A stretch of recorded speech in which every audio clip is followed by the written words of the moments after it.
It's good to see you again. It's been so long since you've been here. You had me thinking you were dead. One of the beautiful things about humanity is the ability to feel what other people feel. That way we can tell when we are doing right or when we are doing wrong. This ability has made us stand out, and that is why we are referred to as higher animals. When you find yourself doing what is wrong to other people and you're not concerned as to how they feel, it shows a sign of the lack of humanity in you. The greatness in humanity, like I would always say, is not in being human, but in being humane. As you go about your business this morning, put it behind your mind. Be intentional to impact somebody in the little way that you can, because only that way can all humans live together and live happily. God bless you this morning.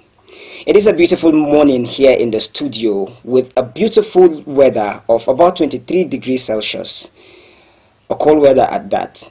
You know how just is. And it is Monday, the 18th day of November 2024. The beginning of a new week. I know you had plans for last week, and to some of you, you could achieve the plans, and to some of you, you couldn't. But then it is not too late. It is another opportunity. If you hear my voice this morning, it means God has given you another opportunity to be counted among the living. And that is your first miracle for the day. So as you go about your duties today, put it behind your mind that that which you intended to achieve last week that you couldn't, another opportunity has been presented to you, and you are going to so achieve it this week. Today is Monday, like I said, the beginning of a very, very new week. I want you to be positive as you go about doing whatever you have to do, but carrying humanity at heart. We are going to start this program this morning, but I want you to remember that we do this program every day: Mondays, Tuesdays, Wednesdays, Thursdays, and of course Fridays. Same time, 8 a.m. to 9:30 a.m. If you can hear my voice this morning, it means you're rightly tuned into the frequency meter of Unity 93.3 FM and TV. And of course, it is that your most anticipated program on the radio, the Unity Train. This morning, as usual, we'll do it in 3 segments, like we do every day. The first segment is going to be newspaper review. But today being Monday, you know, of course, the second segment is still going to be newspaper review because we're doing an over-the-weekend review. We have a lot of reviews to do this morning. I'm not alone in the house. I am blessed with the presence of an erudite analyst, one who is ready to lend his voice to the cause of humanity at any point in time without flinching. He is no other person but the person of Mr. Ghana. And this morning, he's a lecturer with the University of Jos. This morning, you're going to be hearing his voice. He's going to be giving his input as to the contemporary issues on newspapers and issues of interest that are of interest to you and also to us here in the studio. At the talk segments, you will be allowed to call in and give your input and submissions, because we are only in here because you are out there. Without you being out there, there's no way we are going to be in here. And so, when it is time for you to call, the number to call is 07032353315. I'll call the number again, 08032353315. And when you want to send in your SMS, you can send it to 08163141141. Good morning, sir. You're welcome to the studio. Thank you very much, Pedro. It's nice having me around again. I hope you slept well. I did, sir. Thank you. This morning, the newspaper has a lot. And like I mentioned earlier, we are going to be looking into the newspaper headlines from Saturday all through to today. A lot of things have happened over the weekend, and it is beautiful that we are opportune to be alive to look into those issues this morning. And we are blessed with the presence of our analyst in the house this morning. He's going to be lending his voice to us and on the issues that we have on ground. The Punch newspaper from on Friday has this to say. Oh, sorry, this is, permit me just a minute. Punch newspaper from on Friday. Okay. I'm just going to take this newspaper headlines the way they are with me here this morning.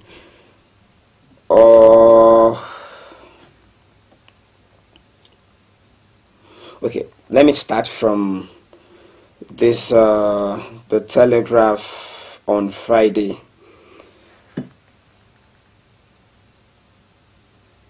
I said Friday, sorry, on Saturday. That's right. Saturday Times has this to say. It says, late COAS Lagbaja laid to rest.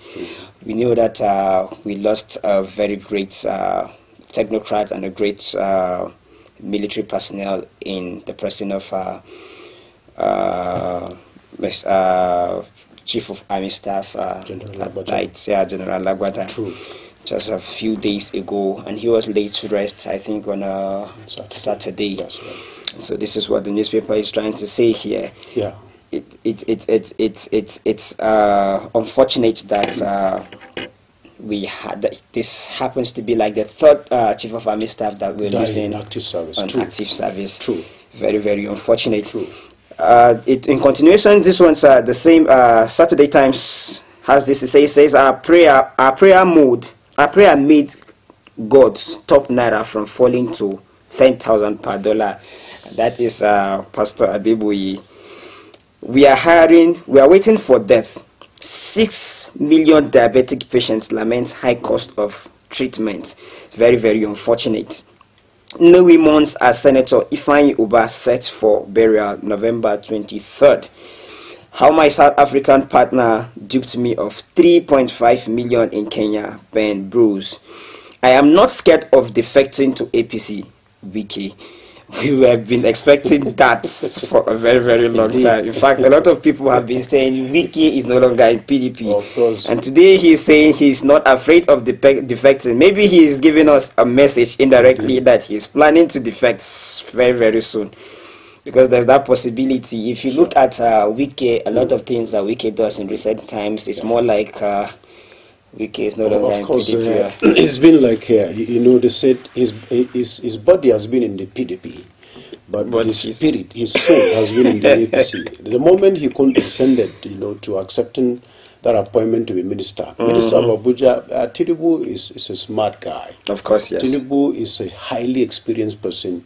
If Tinubu will allow him to occupy Abuja, where the seat of government is, Tinubu knew exactly where the plans were.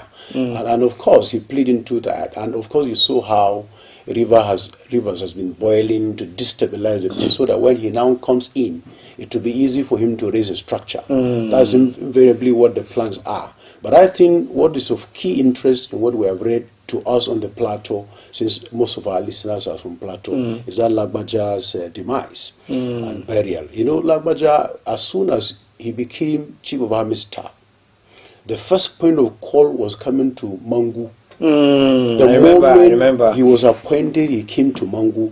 We saw what happened, the dramatic changes we experienced at that time. The troops, all the chiefs, you know, the army chiefs were in Mangu at that time. True. He gave them the marching orders.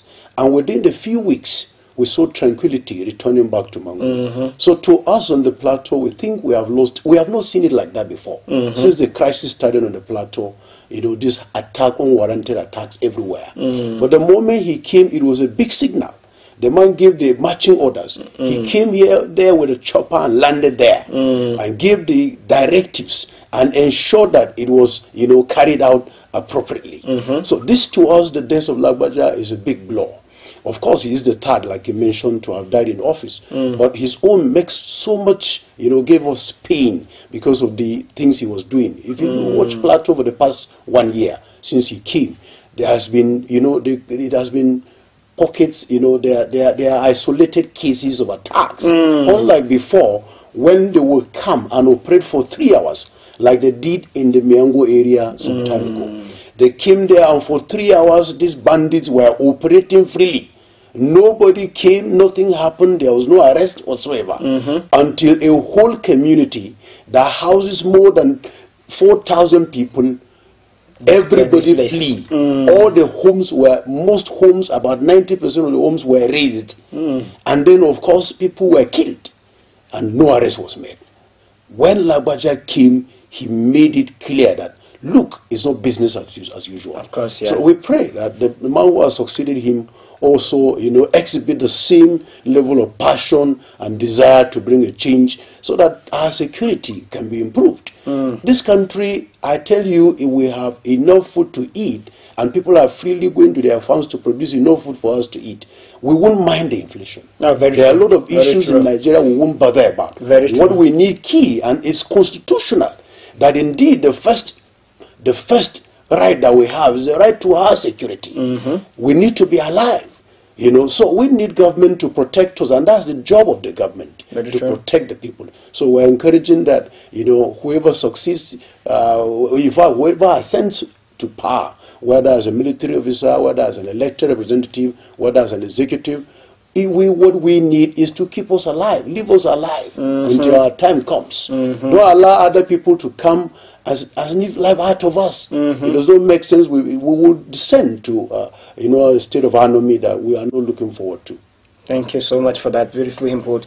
The Matrix has this to say. It says Lagbaja Tinubu lates attributes to late. Lagbaja Tinubu lates attribute as late COAN is late to rest. Although decides it's the day. Tinubu calls for violence-free governorship election. Police deploy 34,000 officers for Guba poll. We will not disappoint Ondo people, INEC assures. Still on this newspaper, the Matrix, Supreme Court dismisses suits challenging establishment of EFCC, ICPC, and NFIU. Inflation skyrocketed to 33.88% in October. Food prices surge. It's very, very, very unfortunate that despite the economic challenges that we are going through as a country, we still allow for inflation to surge to this ungodly heights. It is disturbing. If there's anything we should be paying attention to as a people, as a government in this country, in my opinion right now, it should be security of life and properties, and then seeing that we stabilize the economy to a level where the layman on the streets, the common man, will not find it difficult to survive. Now we have the issues of this minimum wage, and then the implementation has become a case in itself. And then the inflation is still on the increase. It's still increasing to the level where it is now 33.88%. How will the layman on the streets survive? Well, truly, Pedro, you see, it's a very worrisome development. But we need to look at the basics. The economics sounds like a jargon to the man on the street. But of course, that is the reality. You can't build something on nothing. You can't build something on nothing. What we are doing as a country is that if you look back a few decades ago, when some of us were growing up, we were in the secondary school and in primary school, and then we were still concerned about what was happening in this country, then Nigeria had enough food produced for our citizens and export. You remember the talk about the groundnut pyramids, our arts and crafts were transported outside. We were producing. Raw materials were here, rubber, cocoa, cotton, tobacco. We were importing. The simple thing about economics is that what do you sell out to get foreign exchange? But each time you are, look, where is all of these tire making industries, all of them are not here again. Michelin, all of them, the big names. They all left because there's nothing again. Once oil came, and then we abandoned everything. We're just looking at, it became a monolithic economy. We're just looking at one direction. What are we selling to get the foreign exchange? What money are we bringing from outside?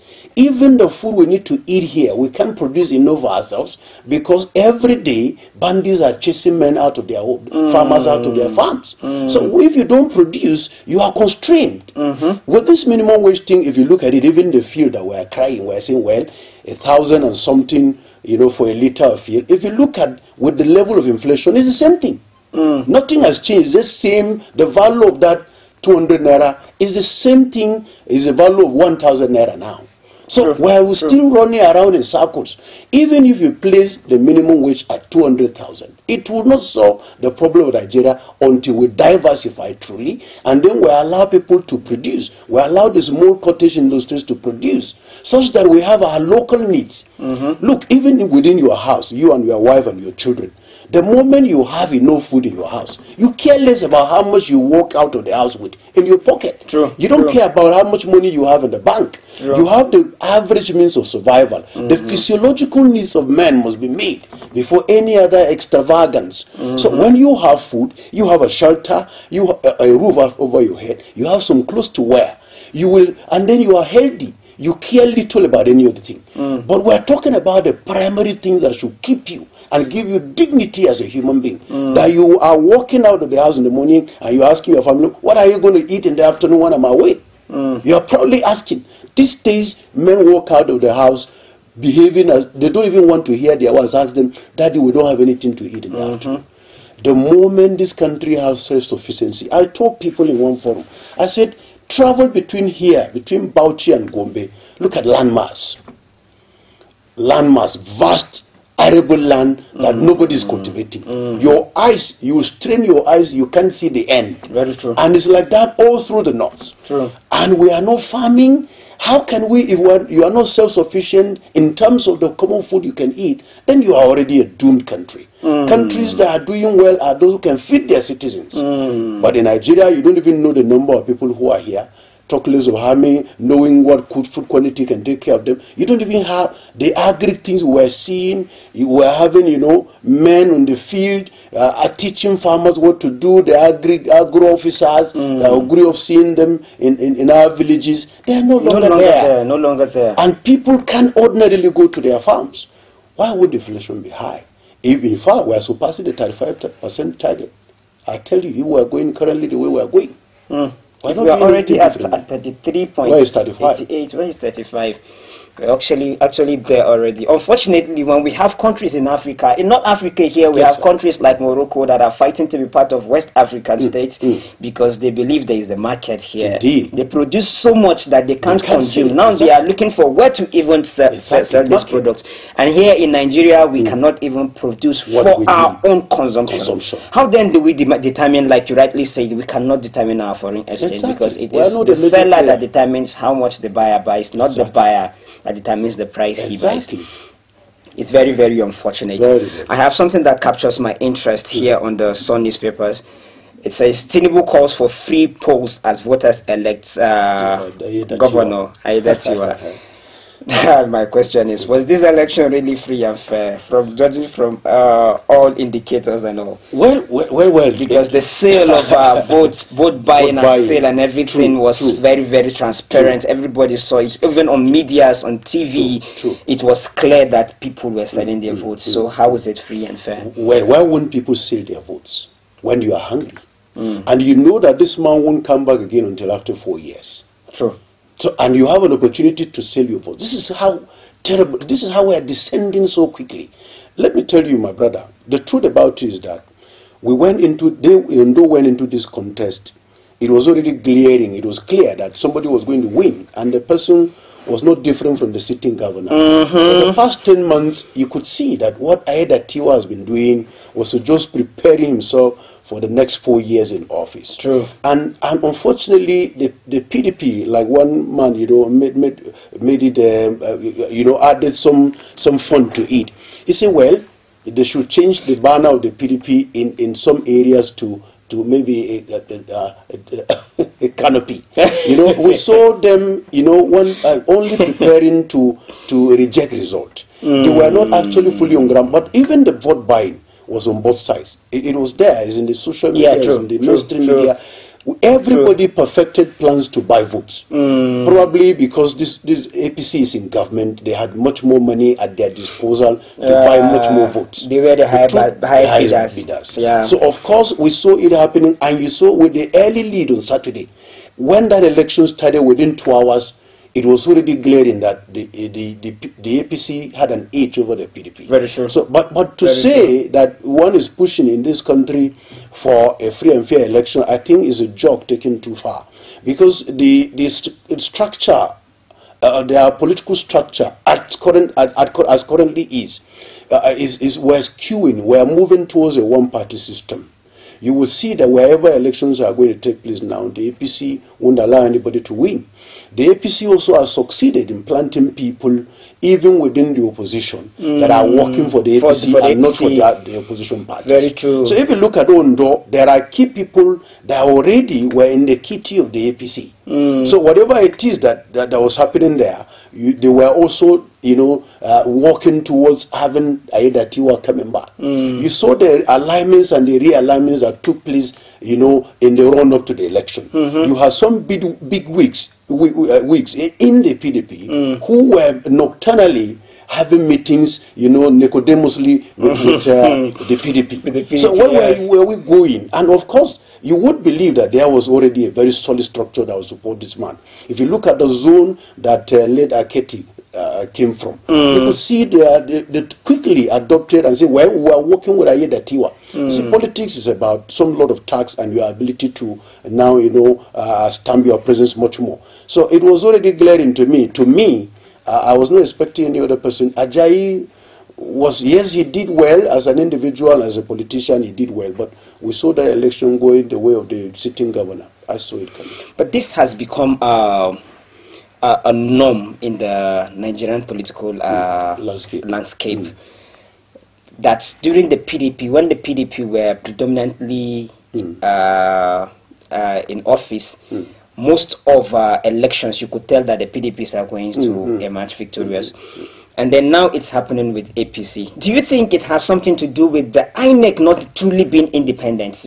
Is it, or does it have? Yeah, I'm talking about independence because when the presidency is that powerful to appoint the INEC chairman, then you could tell to a very large extent the possibility as to whether an election is going to be free and fair. It is the president's prerogative to sack the INEC chairman at any point in time and appoint.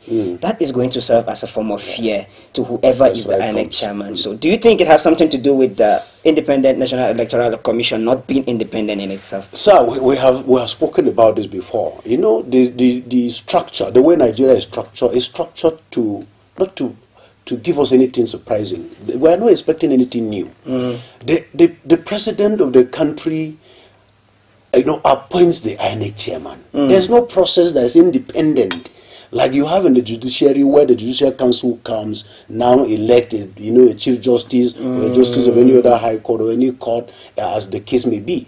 You have a system that the president can wake up tomorrow and the President Tinubu can say, Sheun, come and be the INEC chairman, and it's only for the National Assembly to now approve.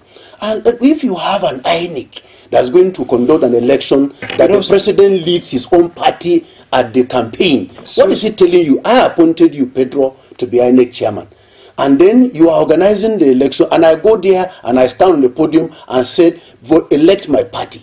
Am I not giving a message to the INEC chairman? Indirectly and directly. I am already giving. I want you to give more input into this, but we'll be going to for a very short break. When we come back, we'll talk more about this very issue, because it's an issue of interest, and I know my listener out there would want to hear you say something about it. We'll be right back. Mr. Politician, it's good to see you again. It's been so long since you've been here. You had me thinking you were dead. How's your taxpayer mansion? How was your...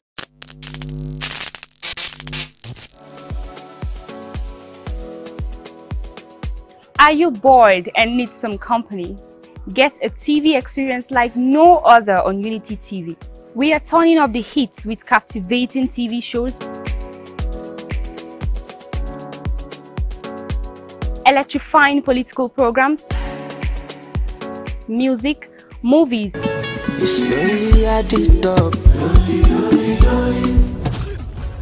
and lots more that will leave you craving. I'm sure you want to know more.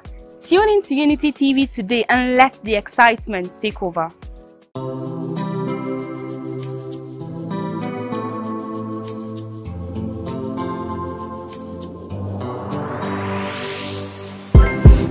Please pay attention. It starts from the foundation. Everybody needs somebody. You turn a blind eye and care nothing less. Say it's just business, all about the money. You are so unbothered as long as they pay. Say it's just business, all about the money. You know they're on a fast lane, but you've got business to run. So you look away the other way. It concerns you. It kill love, it kill dreams. It land people for jail. War against drug abuse. Get ready to be entertained and inspired by the incredible stories around the globe. Don't miss out on the excitement. Hello at Work is an ultimate TV program that brings to you the interesting stories and daily happenings worldwide. Join us Mondays and Thursdays, 10 a.m. as we dive into the daily happenings and stories. Tune in and stay. Say hello to the world as you bring in your ideas, as it is a perfect blend of entertainment and information. Get ready to stay up to date while being entertained.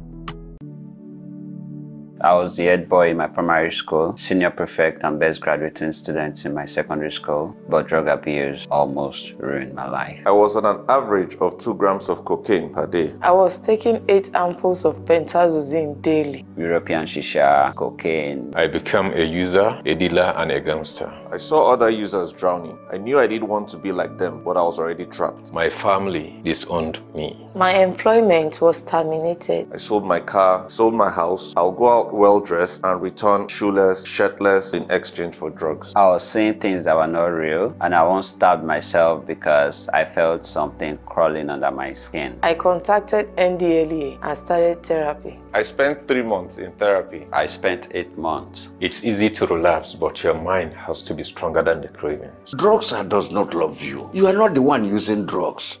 Drugs are the one using you. Say no to drug abuse.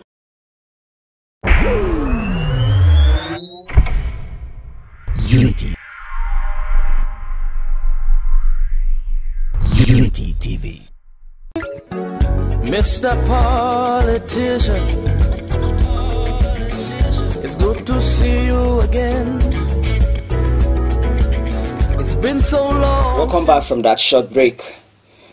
If you can still hear my voice, it means you're rightly tuned into the frequency meter of Unity 93.3 FM and TV. And of course, it is still that your most anticipated program on the radio, the Unity Train. This morning, we've been having some insight from the analysts in the house as to certain contemporary issues on the newspaper. Before we continue from where we stopped, I would want us to I would want to give us the phone numbers to call, because the next segment is going to be that segment I call your segment. The numbers to call when you want to call us is 07032353315, and the numbers to send your SMS to is 08163141141. You can get us on social media. On Facebook, we are on Unity FM/TV Jos, and on YouTube, we are on Unity FM and TV Jos. Sir, before we went on that break, we were having a conversation as to whether the INEC is truly independent or it's not independent, and you had a lot to say. Yeah. Truly, like I was trying to draw the analogy. I appointed you, and I come back for the elections, and I stand on the podium or on the stage and tell people to vote my party. I'm indirectly giving you a charge that indeed I have an interest in this. Be that as it may, a serious opposition can still cause some, if you see the emergence, if you go back to the emergence of the APC, you will see that the APC, of course, did what we call poaching today. They had to bring other politicians from the main ruling party, the PDP at that time, and fought the PDP. We saw them even before the election, winning elections in Ondo, in Ekiti, and in a few other states. In Edo, they won election even as opposition. What I'm trying to draw attention is that the PDP had better put our house in order as the main opposition party, because there are a lot of they can still cause some ripples. They can still turn certain things in their favor. But of course, they have allowed their party, the wranglings in that political party, to linger for long. As a result, the ruling party has been able to plant people within the PDP to do the dirty work for her. Now, can the PDP call somebody like Wiki to come and help them deliver a state like Ondo? It is not possible. And Ondo, you know, is part of the oil-producing areas where rivers also key. You know, areas around that area should have somebody from rivers, for instance, helping them to deliver. And he does have the watchers to do that. But unfortunately, most of them, look at the fight between Atiku and himself and within the party leadership. How could a house divided against itself stand?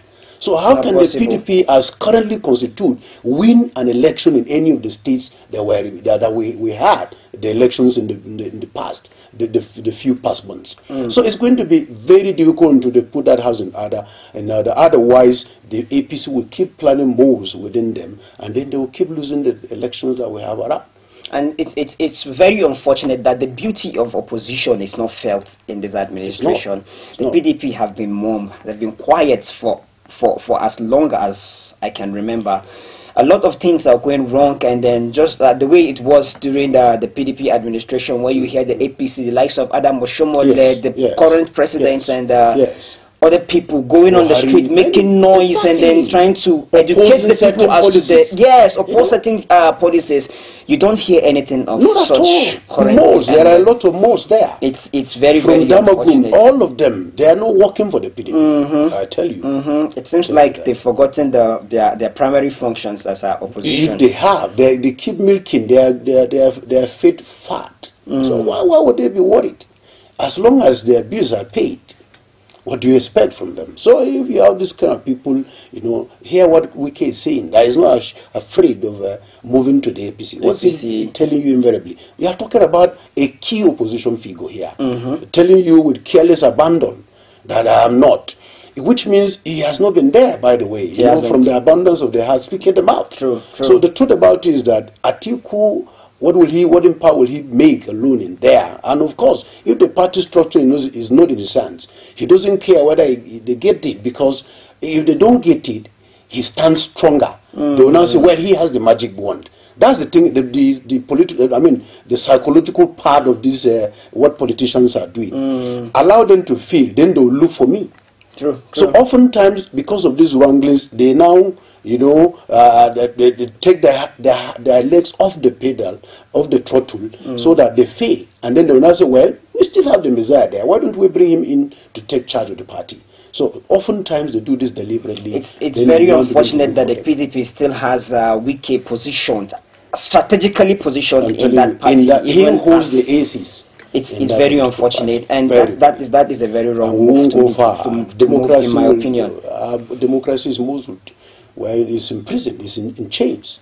Very unfortunate. Let's look into few newspapers from on Sunday.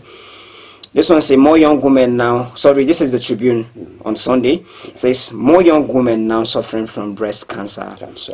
Radiation oncology professor. That's the person that is saying this. Tinubu's policies returning Nigeria to growth path. That is Shetima. Yeah, sure. It's unfortunate how we can come out and say certain things on the newspaper. In continuation, it says anxiety as residents wait on INEC for Guba results. Aidatiwa expresses confidence of winning. Why won't he? Abula, PDP candidate, accuses INEC of compromise. Massive vote buying, low turnout characterizes exercise. That is from Tribune.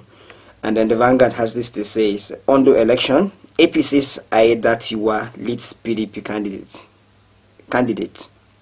There was widespread vote buying. PSC observers, the bad and the ugly judges. Inside story of alleged judicial corruption in Nigeria by Justice Datijo Mohammed. That is from Vanguard's newspaper. The Sun has this to say, Aidatiwa leads Ajayi kicks. INEC INEC posts over 98% of election results on IREF. APC candidates ahead in most local governments. I believe I am in advantage position to win because of the work that I have done in the last 10 months. That is Aidatiwa. The system is compromised. People are complaining about vote buying and beavers is not working. It's a very shameful exercise. Restoration of vandalized electricity installation in North Gulf's 9 billion. Kano loses 10 billion to blackout. It's so unfortunate that just the concluded election in the US, even before the declaration of Trump as the president, we made mention of this last week, that our president could call in and congratulate him because he believes in the electoral process. That's right. The process was free and fair enough, and we know that nothing is going to happen. Judging from the fairness of the electoral process. Exactly. But we cannot vouch for the same here in Nigeria. And yet our president, knowing that this election is free and fair, could confidently call in and congratulate him. Why is it that we cannot have such here in our country? It's very unfortunate. True. We were not ready for any free and fair election. If you look at the elections in the US, nobody goes to queue anywhere. Nobody goes to register and go through all the things INEC brings, those deliberate, bottlenecks. Look, we have enough data in this country to determine who is qualified to vote and how to easily vote from your room. The percentage of those who have Android phones in Nigeria is overwhelming. There's rarely an adult that does not have an access to a mobile phone. We have NIN, we have BVN, we have a lot of things that only adults could do. In this country, we have data everywhere. We have surpassed that era. But because people have vested interest, they still want to manipulate the people and the votes. They still want to decide who becomes what and when in this country. They will not allow the system to go the way of US. There are a lot of other alternatives we can do. Technology is everywhere. Show me one village in Nigeria that does not have access to an antenna, that streams particular ways, for where people can reach out. But we're deliberately, creating obstacles and then creating mountains to block the people to having leaders that are elected by them. So that we can be doing like pretending as if we don't know what is happening. The truth about it is that we're trying not to make Nigeria work. Our leaders don't want it to work. And sir, you would agree with me that even though the leaders are doing all this for their own selfish interest, our backwardness when it comes to exposure to politics, our political orientation plays a key role too. Sure. I said so because up till now, there are still people that vote candidates into office based on religious sentiments. True. We have people that vote candidates into offices based on tribal sentiments or ethnic sentiments. Some vote people. In fact, from this recent election that just concluded, we just the local government election had in recent time. I was going to cast my vote, and then I met somebody on the way while we were going, a lady, and I asked her, how far this today? How far? Who are you intending to vote? She said she doesn't know. While we were having that conversation, she just turned and looked at a poster. A handsome guy was there. And she was like, this guy is fine. I'm going to vote him. Can you imagine? Very unfortunate. Exactly. How backward we are when it comes to our political orientation. She's just voting the guy because he looks handsome. Appearance, you can imagine. As if he's going for modeling. It's very unfortunate. Now we need to come to that point where we access these candidates and then vote them based on credibility. Let's not slaughter merit on the altar of sentiment. Only that way can we advance. Most people, again, and from my observation in the recent election, is that youths have come to that point where they no longer want to be part of anything that has to do with politics. It hasn't given them results in the past. Yes, it has not given them results. They wanted an OB, they didn't get, so the youths won't come out again. They are discouraged. Yes. But I want to correct one impression that you said earlier, that people still vote on sentiments, religion, ethnicity. No, I want to say that it's the same political class that are engineering the people, There are convincing the people, and paying the people to vote the way they do. The people, the ordinary Nigerian, does not have any freedom because they determine whether tomorrow will be sunny or cloudy. That's the truth of the matter. So they decide, they coerce us into voting in line with whether religious beliefs or ethnic, cleavages. That's the truth of the matter. The average Nigerian will want to vote somebody who will work for him. For instance, it's there, and it was there in the news and the social media when election held in 2023. A lot of youth in the north said that they want to vote Obi, but there are people are telling them that he's not the right candidate. For instance, I'm trying to just raise a case. So it's like that all through the country. People don't go to the polls with their own ideas. They go to the polls with what their religious leaders are saying, some community leaders are saying, or some political bigwigs are saying. So you don't blame the people. You still look at the manipulation of the political class again, because they determine where to go. In just here, on the plateau here, in northern plateau here, for instance, it was in one day that a senatorial candidate was mentioned, and the following day he became a senator. I haven't seen him since then. I haven't heard. I have not seen him on TV. I've not heard him on radio. I've not seen him in the streets. I've not seen any project from him. But because a political leader said go and vote right, go and vote left, then the following day it's done. You won't say that this is the people, but it's the manipulators who are. Don't you think it has a lot to do with us not having a mindset of our own as a people? Because if you how can you have a mindset of your own when even what you eat tomorrow is determined by somebody? How can you have a mindset of your own when people pay that you be terrorized and therefore you cannot have a voice? How can you do that when you are not sure of your next meal? How do you do that when your next meal depends on that political leader? When even your wife that you got married to the dowry was paid by the political leader, and you said you are going to have a mindset of your own, when you have not been empowered to have independence, when you have not been educated to exhibit your sense of independence, when even your self-esteem has been bought, when you are not confident about who you are, when your identity is in crisis. Don't you know that Nigerians don't even know that they are Nigerians? Don't you know that it's like that? Because our psyche has been polluted and bought. So whatever it is that those ones who manipulate us come to say, we follow. How many people can genuinely say, well, tomorrow I'm going to vote A and nobody can do anything about it? How many was the percentage in Nigeria? But we are talking about the US and developed world. That he sits in his room, nobody is there to influence him. Before you go to cast your vote, somebody is waiting for you with money. And he is aware that last night you slept without food. You slept on an empty stomach. And so there, your decision is made just before the poll, and he gives you that money, and he tells you vote person A. At that point, what mind of your own will you have? Actually, I was having a conversation with one professor, and he made a very significant statement that caught my attention. He said the first god that you worship is your stomach. So it's in line with what you're saying, where they keep you in perpetual abject poverty so you can be loyal. It's very, very unfortunate. But I believe with time we are going to be free from this shackle or chains that we found ourselves bound to. Let's look at today's issues on the newspaper.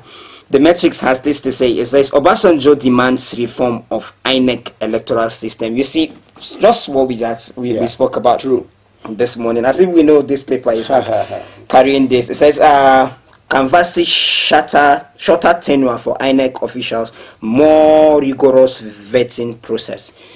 A more rigorous vetting process is what he's suggesting. Obasanjo. And it includes what we were saying. Yes. We can deploy technology, and then we are done with this. We don't have to be going there to queue every day. People elsewhere are doing their businesses and voting at the same time. Why we would say for 12 hours nobody moves. We will all keep, the nation will be on standstill because we are going for a voting. that you could easily do. You sit in your house as we are sitting now. We can make transfers with our accounts, isn't it? True. We send money to people. True. Transact businesses without moving. Why is election not allowed to? Why wouldn't we do that? But of course, and it's not as if we're bereft of this technology. We have. They're everywhere. Yes. You go to the bank, there's BV, and you go to you want to do whatever you want to do. They say, "Where's your NIN number?" There are a lot of things you want to do today. There are we have data, brother. What we're saying is that, well, I take the message from Obasanjo, but I don't take him as the messenger. Obasanjo was president here for 8 years. He did the same thing. It was during his time that, you know, he was changing, whether it is the Senate president or the INEC who is in INEC, he was changing, you know, those people when he wakes up. I was not happy about it. But don't you think it is how do I put it, understandable, it is understandably, you can understand that Obasanjo to some extent, reason being that the period with when he did all that, democracy was infant. We didn't know much about democracy and all. Because I heard people saying he was permitted to do certain things because democracy was new. We were still in the process of democratization. He should have included this. Since he was militarized, he came, he came from two worlds, as a civilian and also as a military person. Yeah. But also Obasanjo had experiences of prison. We were expecting better from him. During Obasanjo's period, there was still an element of brigandage. You know, doing things forcefully, coercion. The instrument of coercion was still there because the blood of the military blood is in him. There. We were expecting him to put some of these structures right.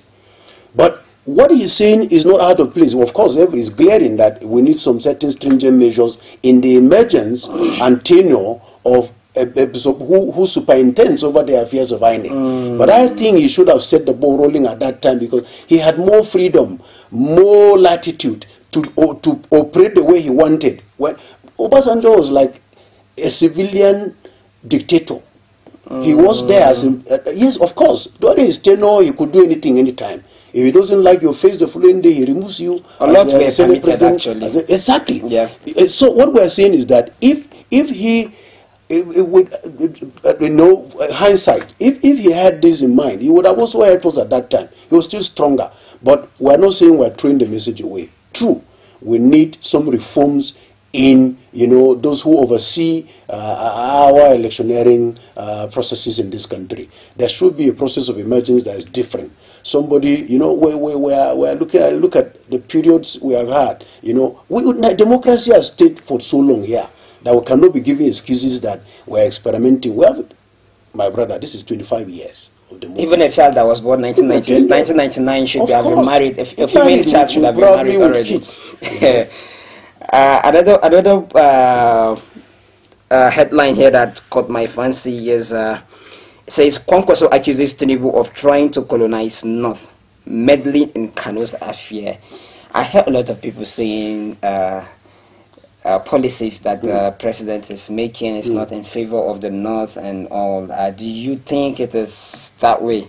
No, I think when you are used to a particular way of doing things and somebody is bringing some changes, you feel offended. Well, the governor of Kano State recently said that there is pressure for him to abandon Kwankwaso. Politics is, there are threats. Once a politician feels threatened, he begins to make certain, even this tax thing, it's not an anti-North thing. The idea is just that we're suspicious of anything that happens in this country. There's nothing wrong looking at your tax laws.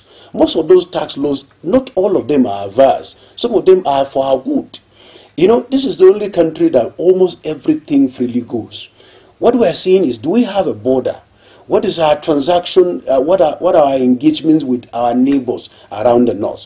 If you look at the North entirely, it looks like a part of a world that has no boundaries. There is fluidity in the movement between Niger and Nigeria, and all the neighboring. Sincerely, that has cost us too much security threat. Whatever is easily acceptable here, it's just for them to move inches in and then get what they want and move out. Nothing is checked. No border security. There's nothing happening here. So it's a free-for-all thing. Whatever is of advantage here, they can easily move in. Well, if Kwankwaso is saying that if he's threatened, now that there are a lot of moves to poach his governor away from him. Of course, he's feel threatened. That's the only thing he has now. That's the only thing he has, the state of Kano. And it's a big state. And he does not expect a fox like Tinubu to allow that state hang there in the hands of Kwankwaso. Tinubu will do whatever. There are key states in this country that if you are the president and you have control over, you feel a sense of stability and confidence that indeed you can succeed in whatever you are doing. Kano is one of them. Yeah. And currently Kano is in the hands of NNPP. And of course, you think that Tinubu will go to sleep. So the governor is under intense pressure. If you look at the ministerial appointment done again with the person from Kano, they are telling you that in 2027 we are going to take over Kano.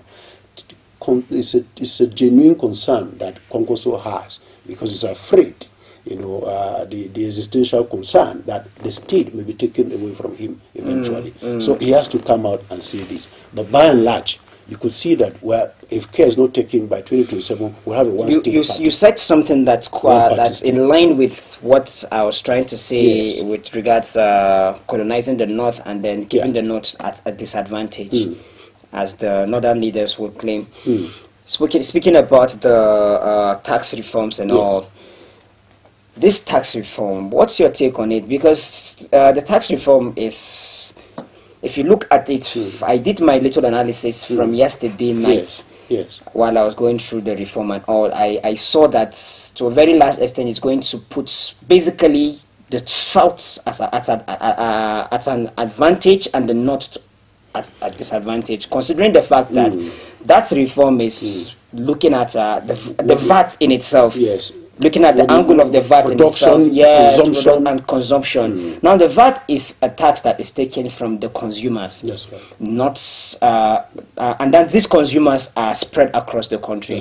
But then we're saying 60% of the VAT from the consumers is going to be given to the state, the whole state of that very company. Meanwhile, it is possible that the product is produced in Plateau State, but a chunk of the consumers are in the south. So if the VAT is being taken from the south, from the consumers, and then the 60% is coming to Plateau, do you think it is fair? Well, again, I think it's part of the manipulation of the political class. Why? If you are not empowering your people, countries don't grow just like that. You look at the per capita income. What goes into the pocket of every individual in that country? If I say I have ₦1 billion and my family are living in abject poverty, something is wrong with me. I should be able to, where the distribution is important. But when you in the north deliberately impoverishes your people so that you can have control of them, this are kind of long-term effects that it will have. Well, the truth about it is that, if there's a consumption state here and people are consuming it, why won't the tax remain here? When we were doing the population, when we are talking about in terms of market and people, the north has the largest in this country. Of course we do. The problem is that we have impoverished our people. We want to, the airlines live in opulence. They have money that they have nothing to do with. And there is just, that percentage up. And the larger chunk of us down here are completely poor that we cannot even access basic needs. So it is a call, it's a wake-up call that we need to deliberately empower people. Are we saying that the south is richer than the north? The answer is not true. It's not correct. So if we are as rich as we are and we are not allowing it to trickle down so that our people can have means of livelihood, why do we allow people, you want people to come to your house every day and beg for their next meal, when you actually can empower them and create companies? Why are we taking companies out of the north to take them to the south? Where are you see, we have enough companies in Kano, for instance, where you are talking about the north.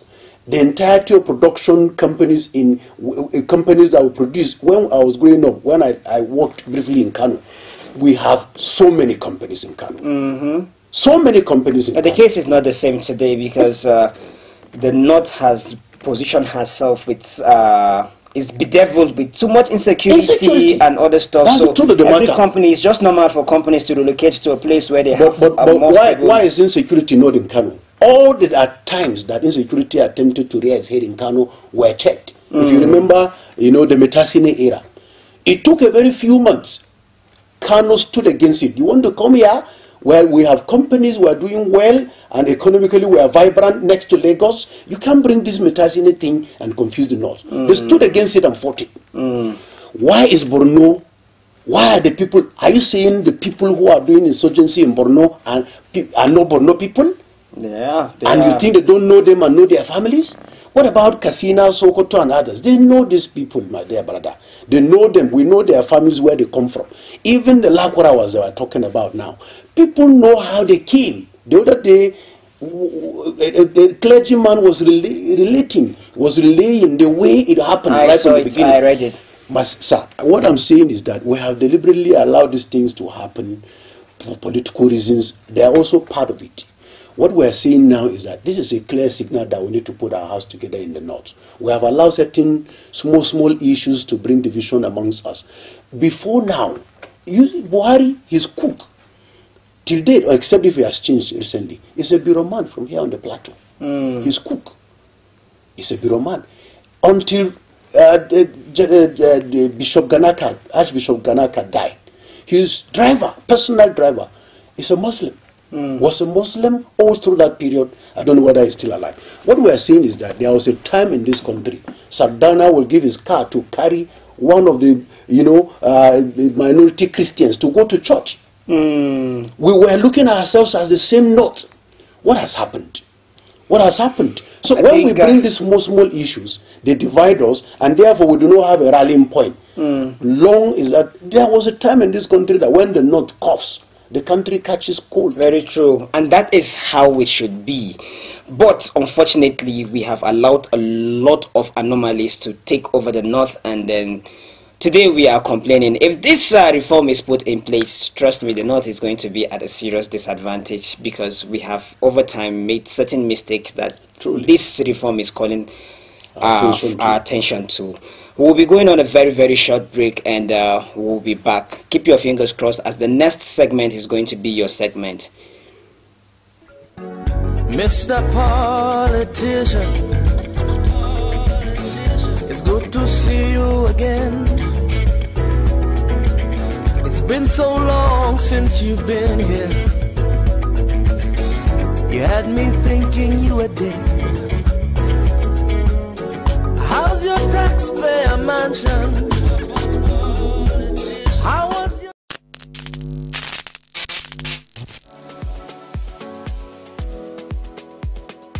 Are you bored and need some company? Get a TV experience like no other on Unity TV. We are turning up the hits with captivating TV shows, electrifying political programs, music, movies,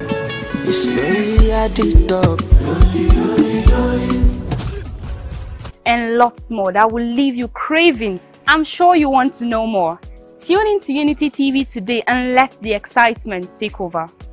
The Financial Services Regulation Coordinating Committee, FSRCC, in collaboration with the National Broadcasting Commission, NBC, wishes to draw the attention of the public to the worrisome increase in the activities of illegal financial operators, IFOs, which threaten public trust and the stability of the Nigerian financial system. The FSRCC and NBC hereby advises the general public to refrain from dealing with unlicensed financial operators who deceive individuals with unrealistically high investment returns.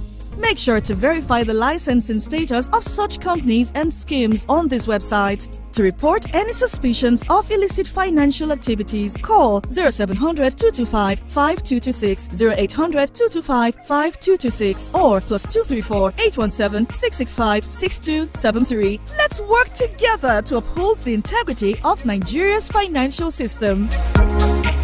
Announcer, FSRCC.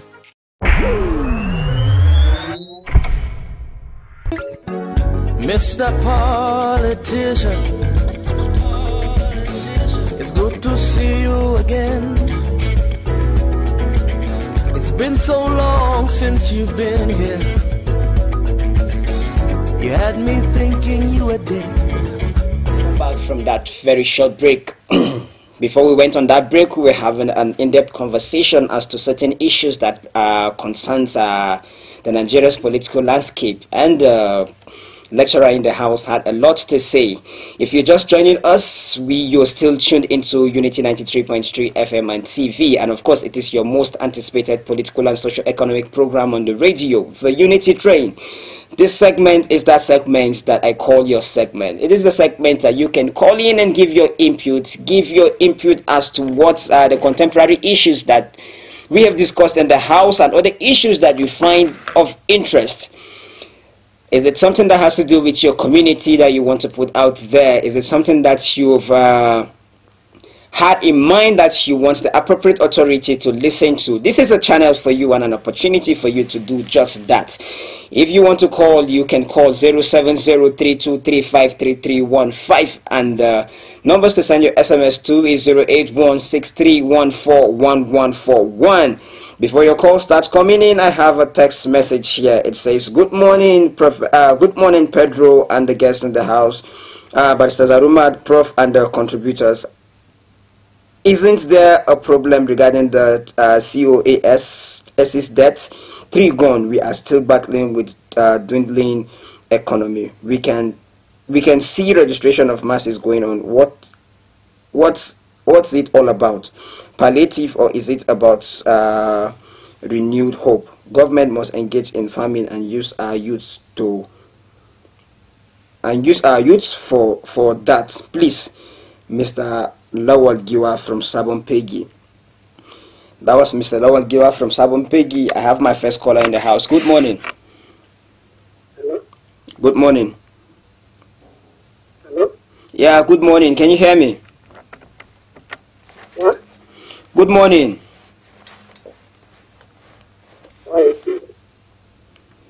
I'm not getting that caller. If you call in, please be audible enough so we can hear you.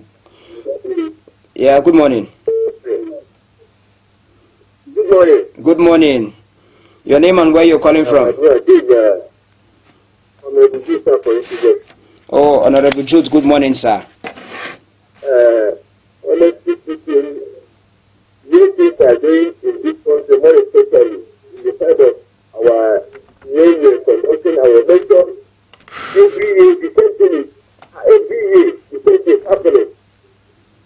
Now, on the election on Saturday, I'm telling you, my brother, it's very, very unfortunate, and our children are really statement.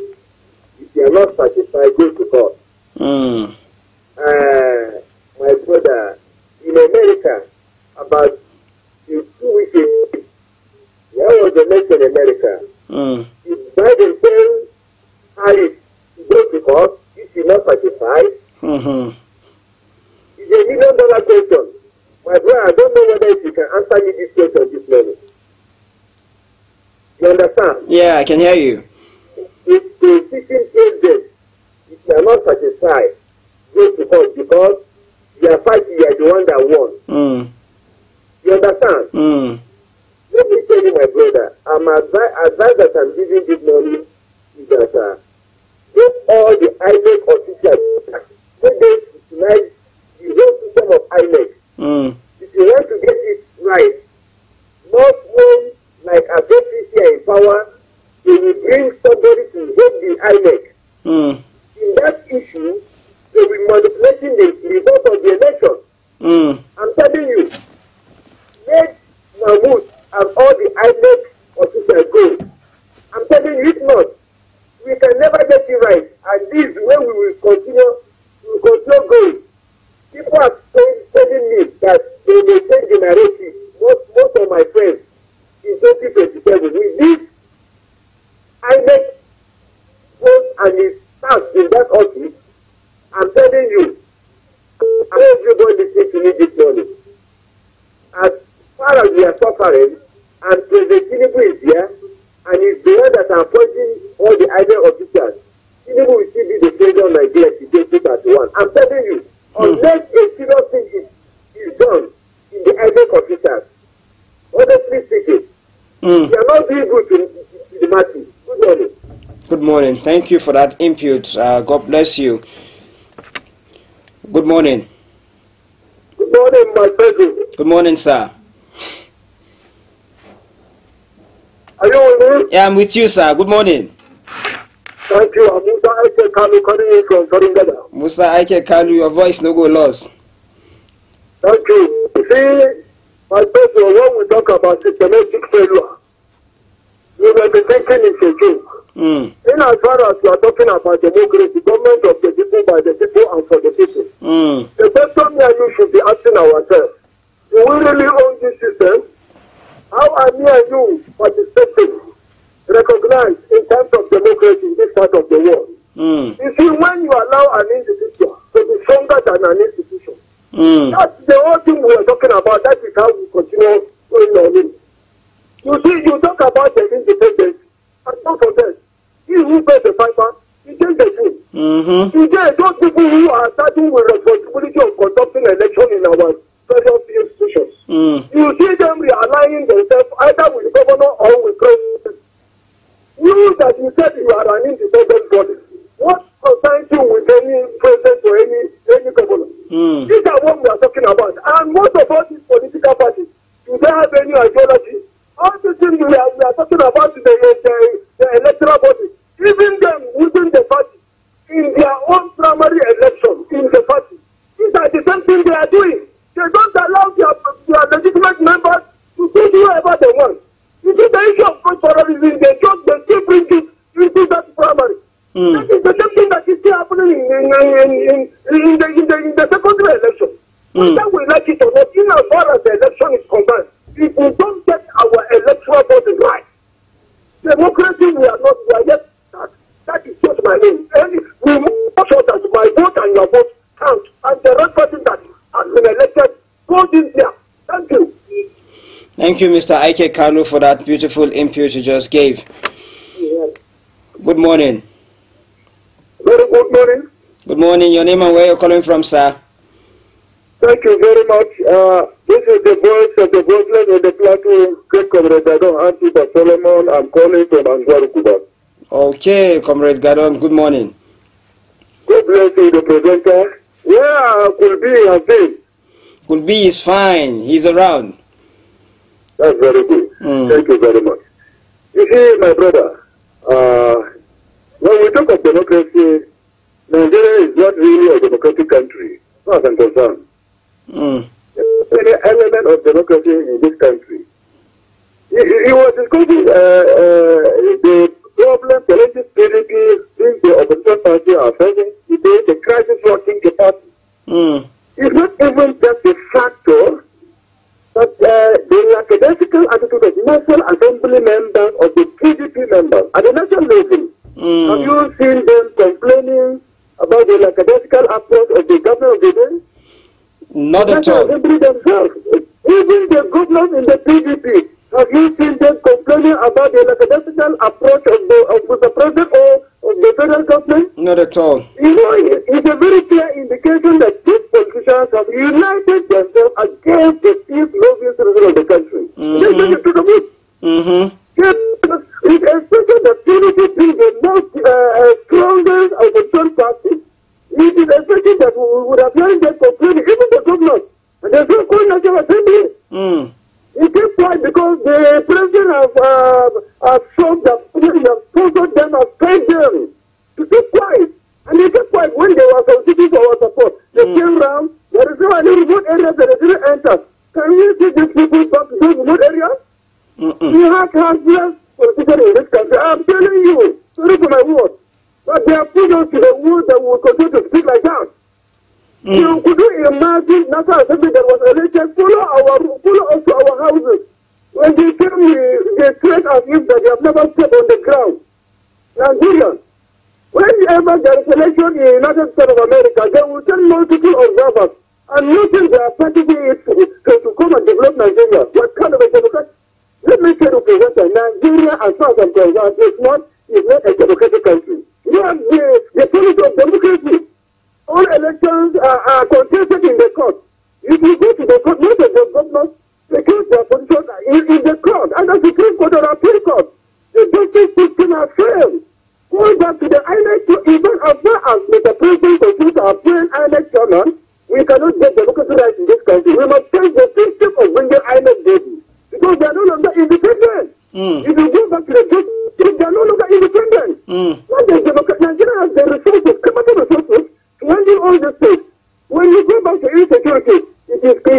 growing, the highest development in this country is security. In Nigeria, if not because of the wahala of military men, Nigeria army would have taken over power because they are paid them. There is why if not in a working country, they would have taken over power because nothing good is happening in this country. If they are giving them money, they go to rescue this country. Nigeria has reached its peaks. If we will not begin to come out and say the truth and hold them accountable, let me tell you, my brother, Nigeria will easily collapse. But we will continue to speak and hold them accountable. Those who work for the safety of this country, to the stand of Nigeria, some of them are dead alive. Our heroes who fought for Nigeria, some of them are dead alive. But this one that just gained leadership under the banner of unity of Nigeria, they are not disintegrating the unity. We will continue to speak against them like a desperate to the border of this country. Thank you very much. Thank you so much. God bless you.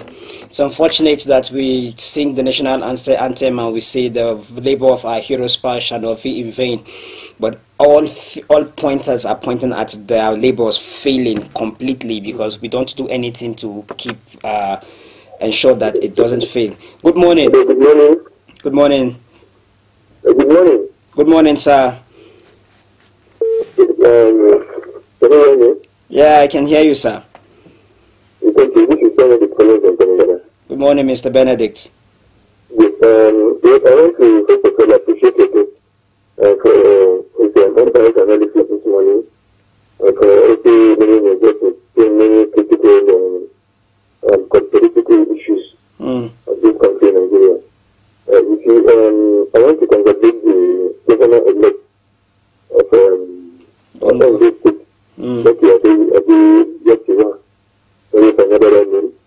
I actually expected that he's going to be the winner of that election. But the APC, we actually fronted him and supported his aspiration as a governor of that state. I also became people who are actually fighting against him when the former governor, the late governor, also died. He actually came out, they recall, that he actually came out to see that he was supposed to be the governor of that state, taking over from his principal, that actually died 10 months ago, like 10 months ago. And the same people have come together with him, like supported him to become the governor of the state, elected governor of that state. I want to congratulate him. But I want to say something, even though I congratulate him. I think Nigeria will keep on conducting election with taxpayers' money. Enormous amount of money. Election that is going to be mad with a lot of election malpractices. Election that is going to be mad by vote buying. Election that is going to be flourishing in a day with by I think our political landscape is actually going to be a shroud and it's going to be sick. And there's nothing stops in the state of the community operation. I'm going to say this and practically, and this I can defend.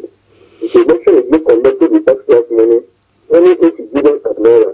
And people are actually coming out to see that this election is actually rigged and it's unacceptable.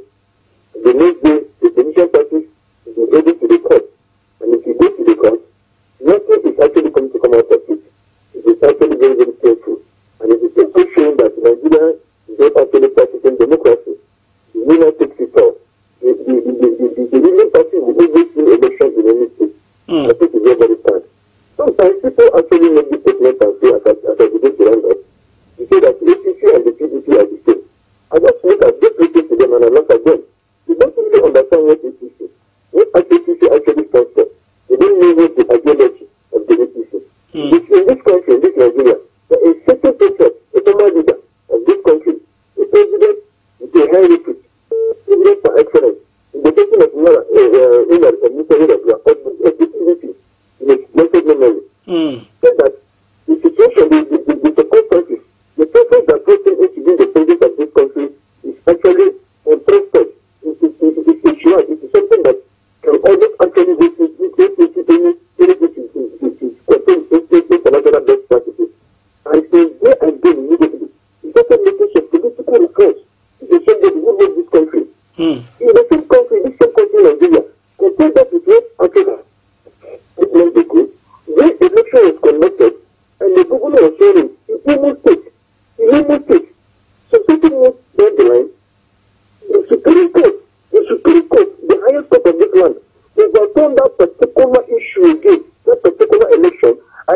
see somebody from number 4, someone that came first, in the person of to become the governor of the state, and that is really this particular state, this particular day.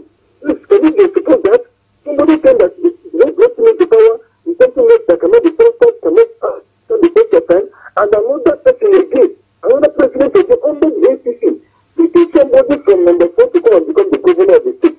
So the taking it, I don't know that. In the same country, so the same thing, sometimes in the state, the former president of this country congratulated the winner of the election from the opposition party in the opposition party in the state. This isn't the other person that contested in the CDC along with him. Also, most of the election, the president today, the CDC was supposed to congratulate them and tell them to do well in this particular state. So compare that to what happened, not too far. Let me round up. Not too far from what happened, even in the next state. Where the senatorial position in the Borno state was not contested by the Senate President in the person of Ahmed Lawal. So thereafter, he went to the court and then went against Masuda, who was also the substantial winner of that particular senatorial seat in the primary. I think that this issue has come to destroy this country. Why don't people become system that they are voting for this issue? I wonder, is it that the hardship? Is it that the difficulty? Is it that so many things, that so many difficulties and woes that people go to this country? Is it not enough? They have destroyed this country, they divided this country, they have made the Colombians to become poor, they have actually introduced our life expectancies. I think FCC has a lot of credit to others in Nigeria, with another positive power. They have destroyed this country. It is a shame. It is really a shame for the world of the Thank you so much, sir. Thank you. A lot of anomalies was pointed out by this last caller. A lot of things are going wrong, and a lot of Nigerians are practically, we are accommodating. We accept a lot of things, and that is the spirit of patriotism. If you ask me, Nigerians are peaceful people. Nigerians are people that would permit certain things to happen, even though it's not like they don't know they are wrong, but for the sake of peace, let it slide. This one says, good morning, Mr. Mike Pedro and the guests. It is a pity that our democracy system is in Nigeria is not fruitful. That's why our leaders lack vision and patriotism. Nigeria is developing in the reverse direction. Pedro, can you see the level of hardship, insecurity, hunger, and starvation people are facing? Our democracy in Nigeria is good at borrowing and looting. A day is coming when they won't be in that office. My regards to Kulbi, Barrister, and the Prof. Have a good day. Emilongs from Agingi. Thank you, Mr. Emilongs, for that beautiful text message. Good morning. Hello, good morning. Good morning. Your name and where you're calling from, sir? I am Bashir Wantak Dankoli, calling from Jos. Bashir Dankoli, good morning. Yes, we appreciate the guest. This is a fantastic analysis. Thank you, sir. Due to what I want to contribute about the election that passed, we want to watch out the election is full of irregularities. Okay, we lost Bashir Drive. This one says, good morning, Mr. Pedro and your guests. Honestly, most of the average people that are willing to cast their vote in Nigeria, they don't know which party have the best manifesto to develop the countries. It's so difficult to differentiate between APC and PDP in terms of manifesto. Thank you, Ismail from Jenshanu, from Jos. Good morning. Okay, this one says, good morning, Mr. Pedro and the guest. You have done justice. Keep saying the truth. Say hello to Paul Zaruma and Kulbi and the professor. May all your hope turn exactly right. Stop the desires of the heart with education and knowledge, and stop anger with tolerance and forbearance. Knowledge and endurance and divine qualities of good person. Hassan Garba. Good morning. Good morning. Yeah, good morning. Your name and where you're coming from, sir? My name is Anas Salah. I'm calling from Shirye, here in the state. I'm a early student from the Department of Public Administration here from the state of Bauchi. My regard to you and the guest in the studio. Good morning, Hassan Bala from Gombe. I'm following you from Facebook and watching you live from the page. Oh, nice. So, my opinion here is with regard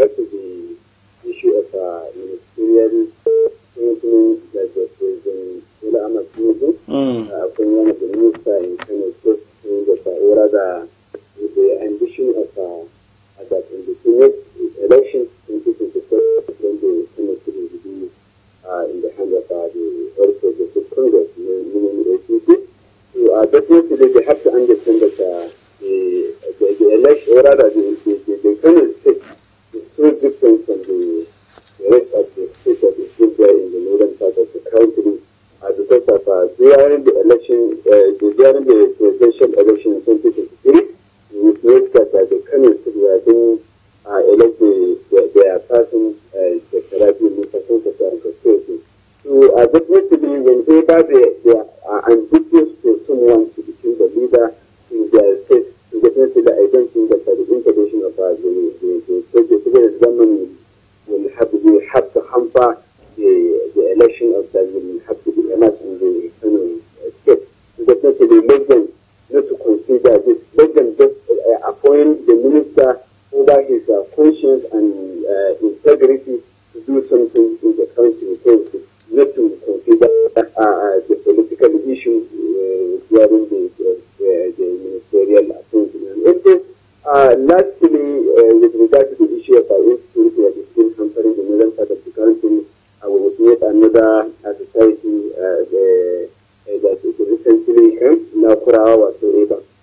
Definitely, me and you and the rest of Nigerians, we all know that we are being optimistic that the government will do something, will tackle the issue of insecurity over the years.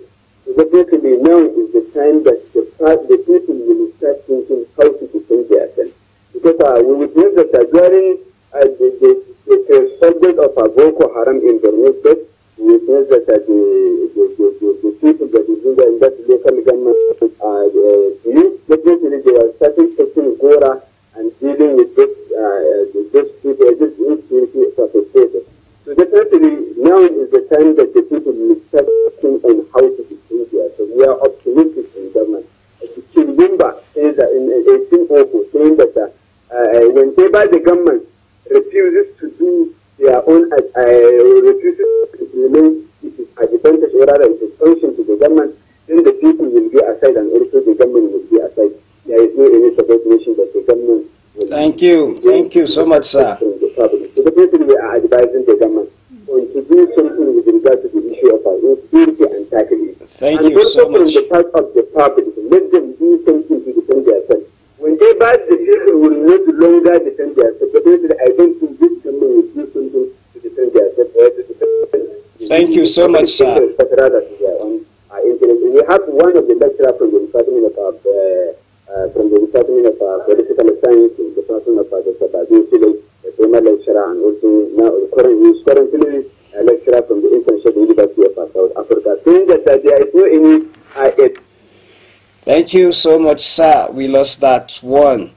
Have a text message that says, "Good morning, Mr. Pedro and the guests. They are guests. Nigerians are not after any political party, but are in for good governance. One political party came and gone, but Nigerians remain. May the gentle soul of Charit Lagbaja rest in peace with the Lord, and I pray that God Almighty comfort the entire family. Let's always remember our Creator by being prayerful at all times, for what matters most in this world is is to live a good life, fear God, keep His commandment, for this is the whole duty of man.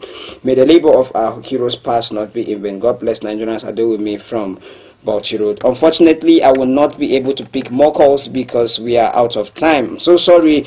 If you intend to call and give your input, you would have the chance to do that tomorrow. Today we are out of time. We are so sorry about that. We'll be signing out and we'll be back tomorrow the same time, same station, 8 a.m. to 9:30 a.m. tomorrow morning.